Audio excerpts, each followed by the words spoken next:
Yo soy cholo ese, but not everyone gets it. They think I'm walking around here carrying a filero or a cohete, pero trucha, don't test it. Yo soy cholo ese. I don't have to be part of a clica to show it, but don't come around here acting foolish, because I won't hesitate to let you know what part of town you're in. Yo soy cholo ese. Can't you tell by the lentes on my frente? Or the way I wear my khakis, cuffed with a couple of creases. And there's nothing like a tucked in white t-shirt to make my fit look all firme.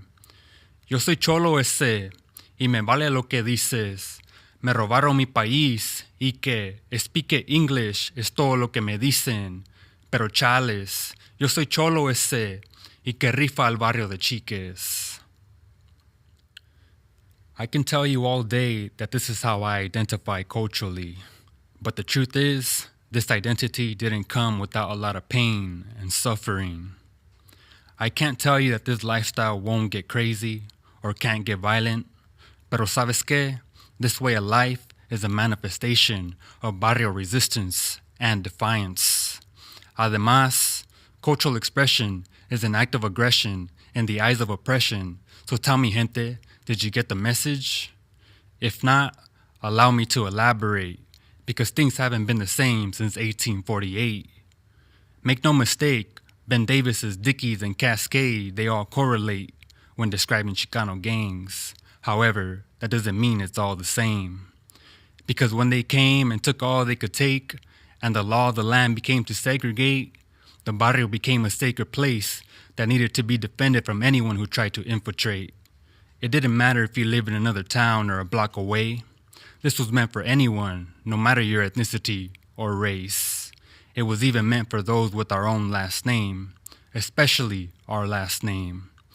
But tell me, who is to blame when our jefitos are out in the fields all day and we take to the streets to congregate, to let off some steam with those who can relate to the pressures of being forced to assimilate? But even then we can't catch a break when we are policed and harassed by the Jura, making sure we stay in our place. So tell me, how do we escape when they say our presence intimidates, that the clothing we wear labels us gang affiliates, that the language we speak identifies us as illiterates? If you ask me, this ain't no coincidence. But you keep telling yourself that this is just the way it is, that there's just something wrong with those Mexican kids, instead of questioning that this is just how the system intended it. Our real enemy has never been brown skin and high socks and Nike Cortezes. The real threat wears a suit and tie and calls himself the president, and is always going on about making America great again. I remember as early as age 3, watching my older cousins play tag, football, and hide and go seek in the middle of the street, as I stood and watched from the sidewalk, because this is where my mom told me I was supposed to be. By the time I was in the 4th grade, I started balling up my fists, puffing out my chest, lifting up my chin, telling myself anyone could get this, especially the bullies who eventually started respecting me. So I guess this is how I'm supposed to be. In the 8th grade, my basketball coach called me a sissy for pulling my hamstring. He already despised me for wearing Chucks, Dickies, and fresh white tees. But that night, I ended our team's losing spree. I had the whole gym cheering for me, with my coach saying something about, "It's good to have you back on the team." So I guess this is how I'm supposed to be. In high school, you started feeling me, and honestly, I never thought you and I could ever be. I was already 6'2" at 15, but you made me feel like I was 10 feet. You weren't my first kiss, but your lips will forever be a lasting memory.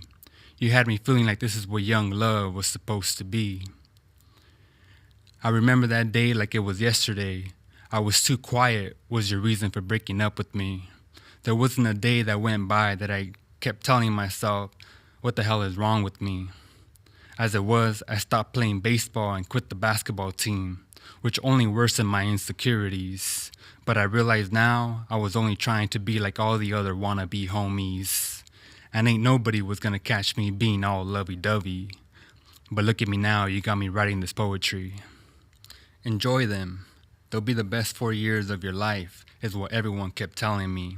And for a second, I really thought they could be. but all it ever did was lower my self-esteem, turn friends into enemies, and some doctor saying something about diagnosing me with depression and anxiety. Everyone must have been lying, 'cause this wasn't how it was supposed to be.